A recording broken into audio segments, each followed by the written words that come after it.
If you're currently looking at a standpipe like this and you're wondering how to connect your washing machine and tumble dryer to it, then hopefully this is the video for you.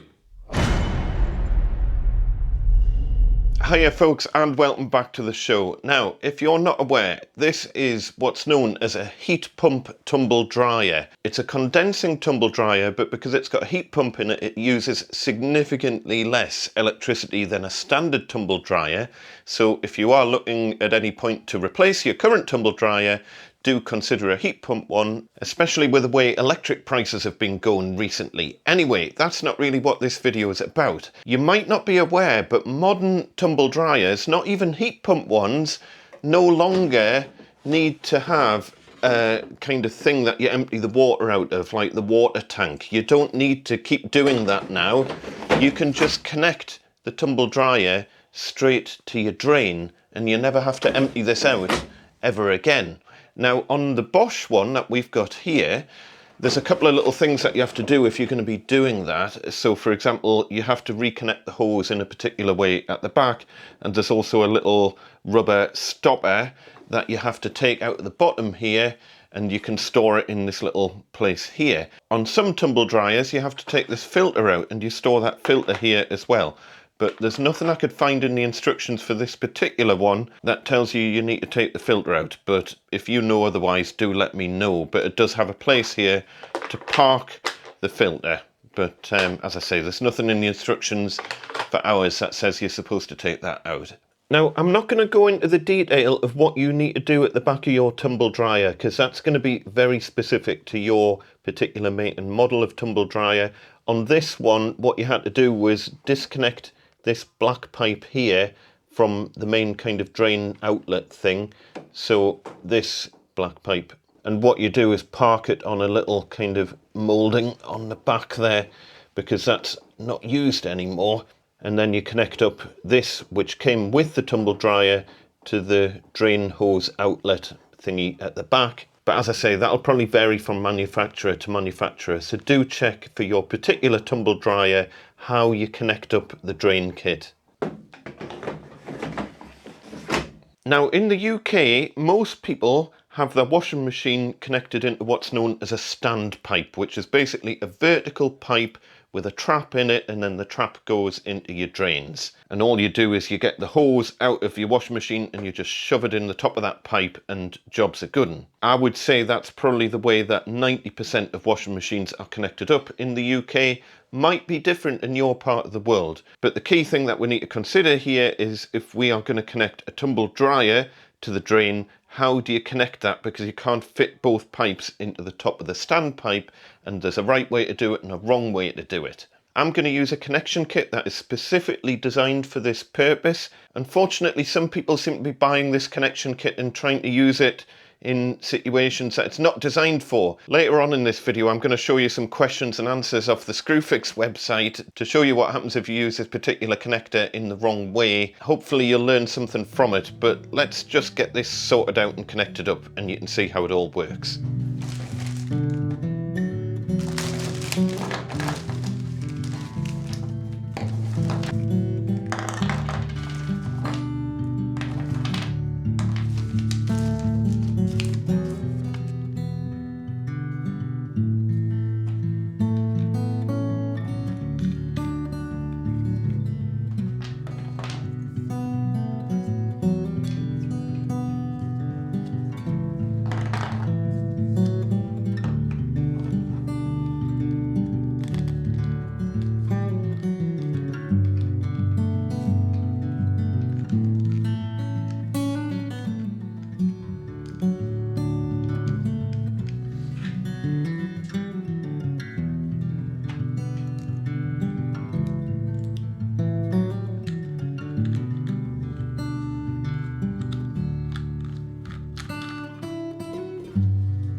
These are generally known as Jubilee clips in this part of the world, but they might be called something else wherever you are. I'll include a link to some in the description that I'm using, and I'm just going to pick out a couple that are the closest size to the two pipes we've got, the little mini pipe and the slightly bigger pipe. So to fit these, just take off the little kind of funnel connector thing, because you're going to need that off so that you can get this over the clip, and just fully loosen the Jubilee clip. And just slide that over the rubber part like that. Don't forget to also refit the coupling ring.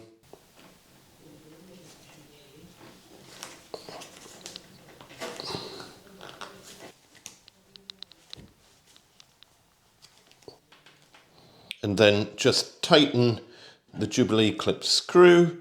Don't over tighten it. If it springs a leak, you can always tighten it a little bit more.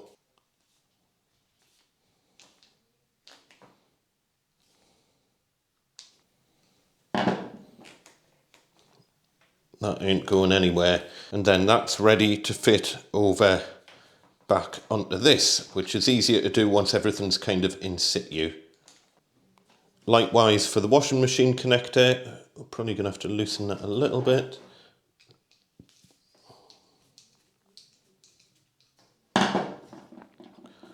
Just slide it over first.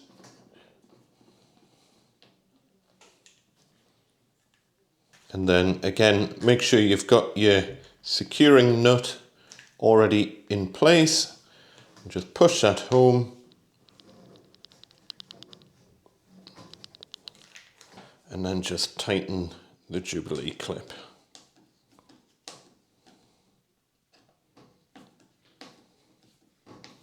Again, don't over tighten it, but do keep an eye out for the first couple of times that you're using it, at least, that this isn't coming loose.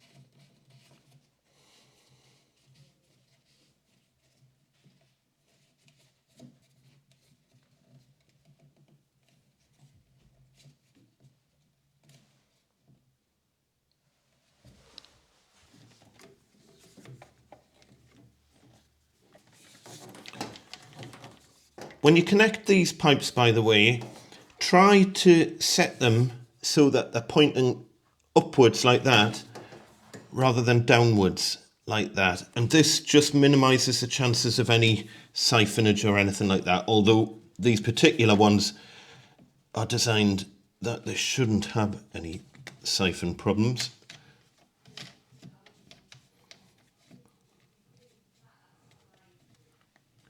And then again, interestingly, on this particular design, there's no washer included for this edge here, and presumably that means it works without a washer. I would assume if it needed a washer, it would have been supplied with one. But if your particular fitting came with a washer, then obviously make use of it. But this one didn't, and I've tried it without the washer, and there's been no leaks whatsoever. So just hand tighten this. Doesn't need to be insanely tight. Again, just check for leaks within a couple of days of using it.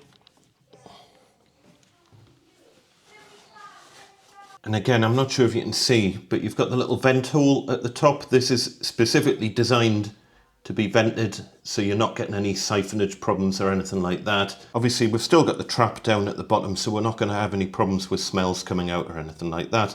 But make sure nothing blocks up that little vent at the top. Before I push everything back, I'm just going to turn on the water supply for the washing machine. Again, the water supply only needs to be hand tightened, but the common thing that happens here, if you are getting any leaks, is that the rubber washer's probably fallen out from inside here. So always make sure that this must have a rubber washer, because we've got mains pressure water coming into the washing machine.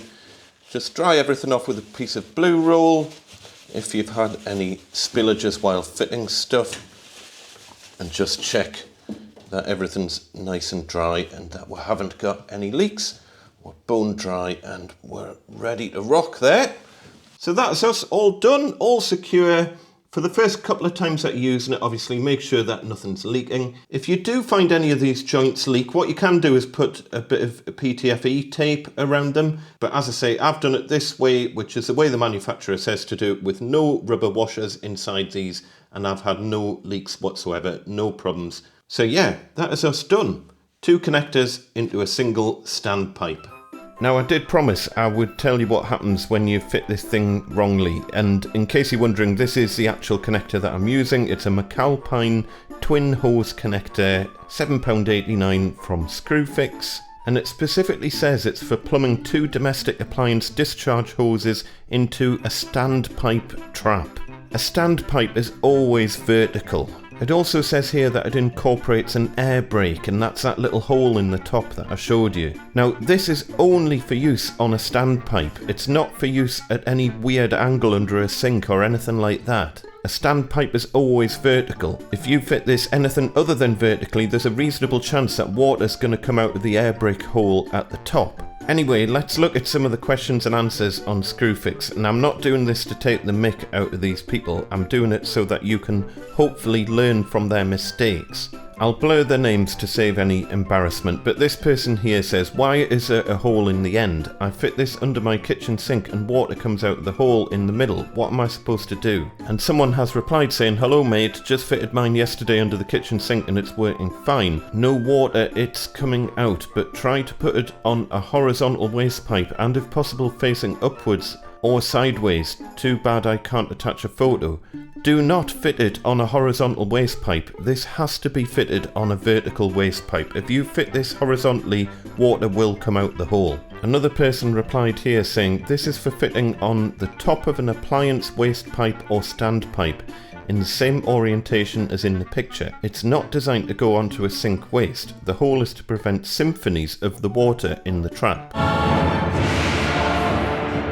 I think they mean siphons, but we'll let them off with that because they've answered the question correctly. And then again, someone at the bottom here says, just found the same. According to the manufacturer, it's an air brake and the connector is only for fitting vertically on a U-bend.